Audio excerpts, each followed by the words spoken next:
Assalamualaikum warahmatullahi taala wabarakatuh. Kembali bersama channel Kebaikan Inhil. Seperti biasa, Bapak Ibu mohon bantuan tonton videonya sampai selesai. Semoga video atau file yang saya berikan bermanfaat bagi Bapak Ibu.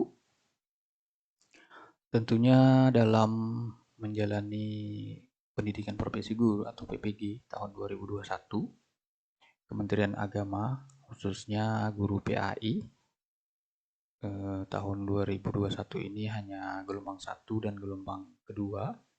Gelombang pertama sudah selesai, gelombang kedua kalau tidak salah 2 modul lagi untuk pendalaman materi. Selanjutnya akan masuk ke lokakarya, insya Allah nanti akan beberapa video juga akan saya bahas.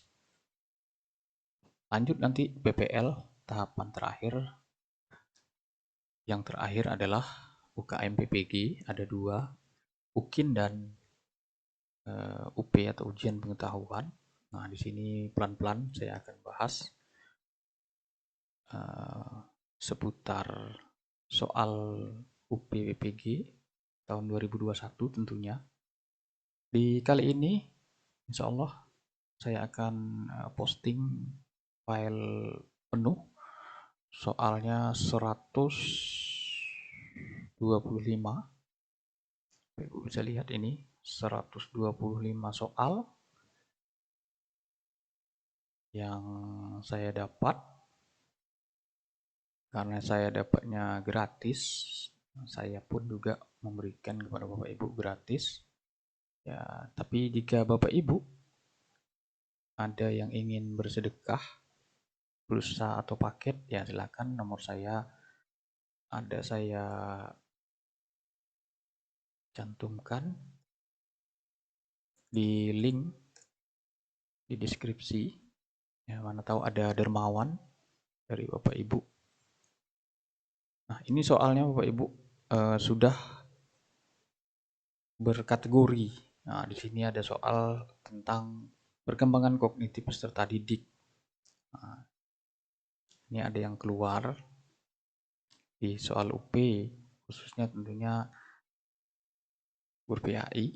Ini ada pedagogik, pengembangan sosial emosional peserta didik.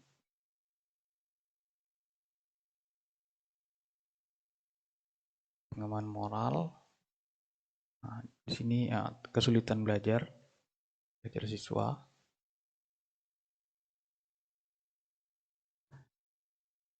Kesulitan belajar. Nah, teori belajar yang lumayan banyak keluar menurut saya. Nah, ini Bapak Ibu perlu difokuskan karena mirip-mirip behaviorisme, humanis, sibernetik. Nah, ini Bapak Ibu perlu mengerti apa yang dimaksud dengan contoh. Saya sangat ingat sekali humanistik.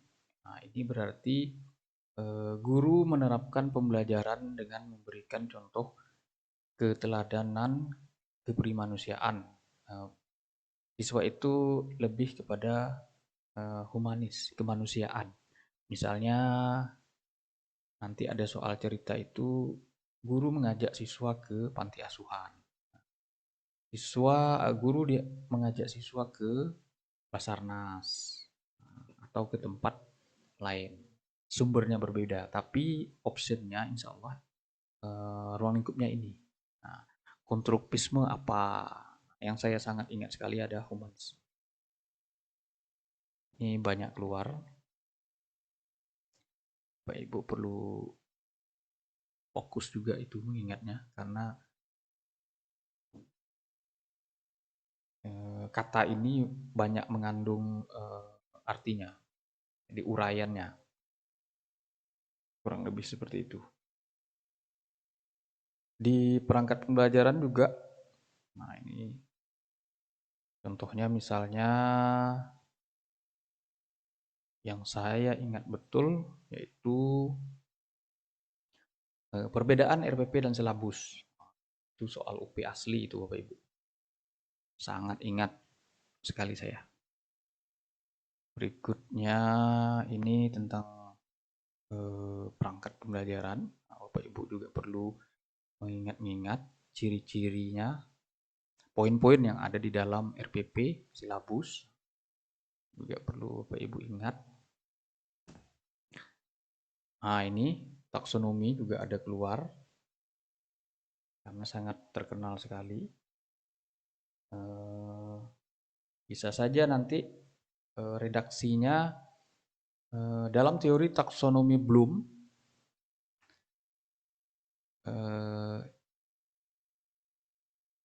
tingkatan kesulitan siswa di ranah kategori C4 apa? Nah, ini kan semua C1, C1, C2, C3, C4, C5, C6. Karena taksonomi Bloom tingkatannya hanya sampai 6 saja. Itu Bapak Ibu perlu mengingat kembali. Nah, ini KKO-nya. Kata kerja operasionalnya, ingatan, berarti C1. Pemahaman, C2. Nah, SMK itu, karena saya mengajar di SMK, lebih kepada C3, C4, C5, dan C6. Sesuai dengan kisi-kisi. Demikian. Nah, kalau Bapak Ibu yang guru di tingkat dasar, biasanya sampai kemana? Saya tidak begitu menguasai. Karena di kisi-kisi itu dipisahkan tingkatan dasar dan tingkatan menengah, tingkat kesulitannya. Kalau di SMA atau SMK itu dari C3 sampai C6. Jadi kalau di tingkat dasar itu ada sedang, menengah, itu ada di kisi-kisi yang sudah saya posting, Ibu bisa lihat. Nah, ini juga keluar kemarin, ini apa yang dimaksud, cuma bisa jadi uraian ceritanya, uraian redaksinya berbeda. Ini masih lagi apa namanya, materi pedagogik, model pembelajaran. Nah, ini perlu Bapak Ibu ingat apa? Ini asli keluar Bapak Ibu. Saya ingat sekali itu.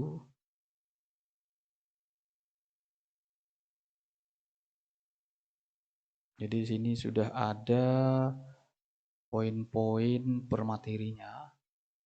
Nah, di sini media dan dalam pembelajaran. Nah, di sini tidak begitu banyak pembelajarannya, yang lebih banyak keluar. Tiknya boleh dikatakan tidak ada. Saya ingat pembelajarannya. Nah, seperti ini. Ini ada kerja siswa. Nah, misalnya guru memerintahkan siswa untuk praktek, guru menyuruh siswa agar mampu menghafal tata cara sholat, mempraktekkan sholat dan sebagainya. Nah, di sini optionnya berbeda. Apakah portofolio, apakah unjuk kerja, apakah kompetensi, psikomotorik, dan seterusnya. Kurang lebih seperti itu. Hanya tetap kepada kegiatan siswa, namun soalnya itu tidak persis seperti ini. Nah, intinya pada kegiatan siswa. Kalau TIK boleh dikatakan tidak ada, jadi Bapak Ibu mungkin bisa dilewatkan, tapi pembelajaran sangat banyak. Hampir semua model pembelajaran, apakah itu penilaian, pengayaan, nah itu perlu Bapak Ibu ingat. Nah, jadi filenya bisa Bapak Ibu, ini juga model sangat banyak keluar, Bapak Ibu kuasai inquiry, PBL atau problem based learning, discovery learning, project based learning, ada satu lagi, terus lagi ini apa namanya,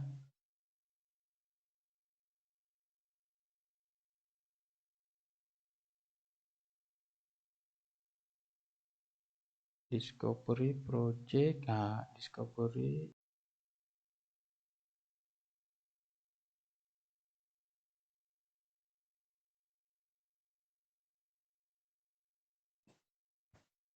Model pembelajaran ini banyak keluar Bapak Ibu. Bapak Ibu tinggal memisahkan perbedaan-perbedaan dari berbagai model ini, metode ini, sorry. Nah, model juga di sini kalau tidak salah ada. Kebetulan saya baru baca itu keluar, alhamdulillah.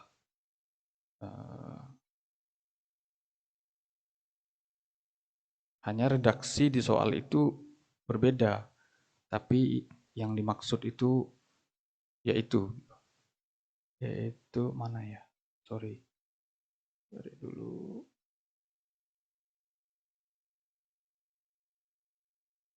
Sorry.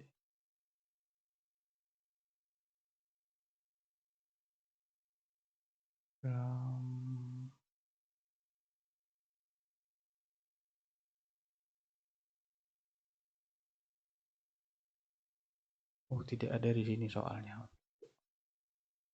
Berarti di soal paket lain seputar model, yaitu model Jigsaw dan sebagainya. Nah, itu keluar Bapak Ibu. Kebetulan saya baru membaca itu soalnya mirip yang saya baca. Alhamdulillah, sangat banyak keluar Bapak Ibu dari soal-soal yang saya dapat ini. Nah, saya sampai 3 kali membacanya sekilas, tidak membaca begitu memahami. Membacanya ya lewat saja, itu yang saya alami. Ketika ujian alhamdulillah sangat terbantukan dengan soal-soal ini. Nah, jadi biasanya saya membaca lewat seperti ini saja Bapak Ibu. Terus saya ingat soalnya, jawabannya udah lewat seperti ini. Nah, ini ruang lingkupnya apa, jawabannya apa, itu yang saya ingat. Jadi alhamdulillah sangat terbantu dengan soal-soal yang saya dapat. Mungkin itu saja tips, trik, dan soal-soal yang saya punya. Insya Allah saya akan posting soal-soal yang lainnya. Ya, Bapak Ibu bisa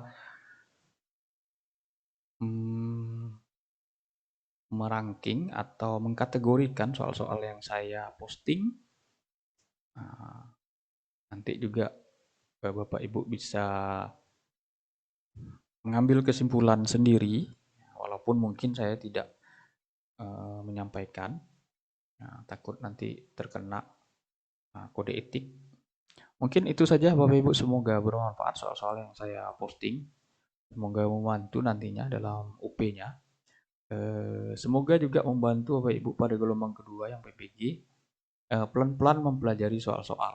Karena kami gelombang pertama, karena ada perubahan jadwal, jujur saja Bapak Ibu, tanggal 9 sampai tanggal 18 ujian itu hampir tidak ada waktu jeda untuk kami membaca fokus satu hari pun. Tanggal 9 itu sosialisasi full dari pagi sampai sore. Dari jam 9 itu sampai jam 3 saya ingat betul. Nah, itu sosialisasi 4 pemateri, 1 pemateri. Setelah sebagian videonya juga sudah ada saya posting dari pemateri nasional itu. Slide-nya saja Bapak Ibu saya lihat 130 slide. Bapak Ibu bisa bayangkan berapa jam itu.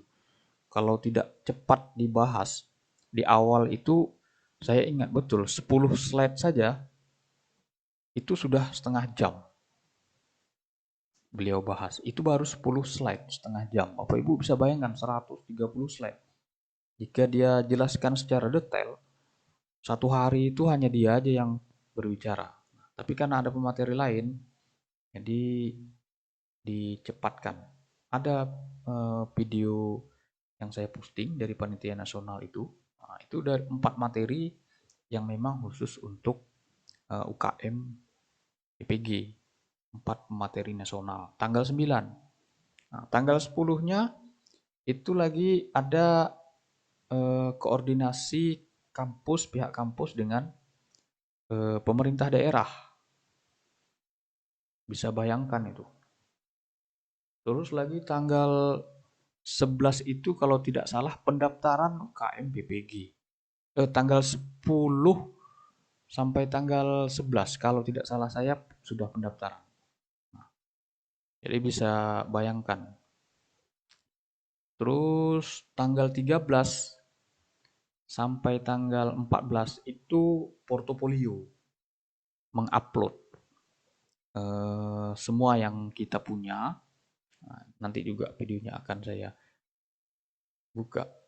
Terus lagi tanggal 15-nya itu mengupload RPP dan video pembelajaran. Tanggal 14 dan 15. Tanggal 16 induksi sampai tanggal 17.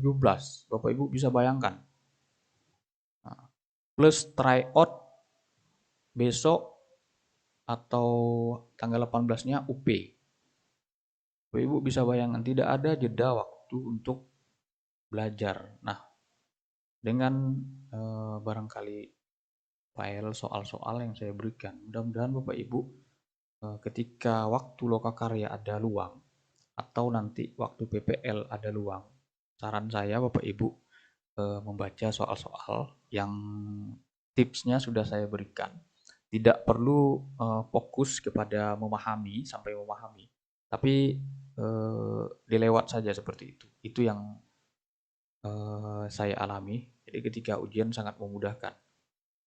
Nah, jadi kita ingat sedikit redaksi ceritanya dan jawabannya. Mungkin itu saja Bapak Ibu, semoga bermanfaat. Jangan lupa tonton videonya sampai selesai. Yang belum subscribe, silahkan subscribe. Saya akhiri. Wassalamualaikum warahmatullahi taala wabarakatuh.